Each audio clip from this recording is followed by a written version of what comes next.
ঐতিহ্যবাহী পাঁচতির ওরস মাহফিল। আমাদের এই পাঁচতির ওরস মাহফিলে ভাই ভাই মিষ্টান্ন ভান্ডার প্রোভাইডার আমার শামীম আলী প্রামাণিক। এখানে উন্নত মানের মাছ মিষ্টি, সাদা মিষ্টি, পানিতোয়া, ল্যাংচা, লাভ মিষ্টি, বিভিন্ন রকমের মিষ্টি রয়েছে। এখানকার বিশেষ আকর্ষণ মিষ্টি মরিদের মিষ্টি।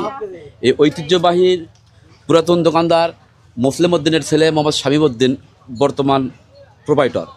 এনার উদ্যোগে এই ওরসকে কেন্দ্র করে পাঁচতির মাহফিলকে কেন্দ্র করে এখানে আমাদের এই সুনামধন্য মিষ্টির দোকান এখানে আমরা বসাইছি।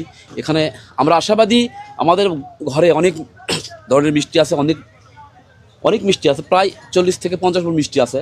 আমরা আশাবাদী এখানে প্রতি বছরের ন্যায় এবছরও বিক্রি করবো ইনশাল্লাহ। তো হ্যাঁ, তবে এখানে এই ঐতিহ্যবাহী পাঁচতির ওরসকে কেন্দ্র করে আমাদের অনেক আশা আকাঙ্ক্ষা। এখানকার এলাকার লোকজন আমাদের কাছ থেকে মিষ্টি কেনে। আমরা আশাবাদী আল্লাহর আরও ব্যক্ত করি আরও সুন্দর বিক্রি হবে। এখানে দূর দূরান্ত থেকে ভাইরা আপনারা আসবেন, এখানে উন্নত পরিমাণ মিষ্টি পাবেন। এছাড়াও রয়েছে আমাদের পাঁচতির মাহফিলের ঐতিহ্যবাহী পাঁচতির মাহফিলের তবারক অনুষ্ঠান শেষে, মাহফিল শেষে তবারক বিতরণ হবে। অবশ্যই আপনারা আসবেন এবং এসে আমাদের দোকানের সুনামধন্য দোকানের সুন্দর সুন্দর রকমের মিষ্টি কিনবেন। এই কথা ব্যক্ত রেখে সংক্ষিপ্ত কথা শেষ করছি। খোদা হাফেজ, আল্লাহ হাফেজ, আসসালামু আলাইকুম।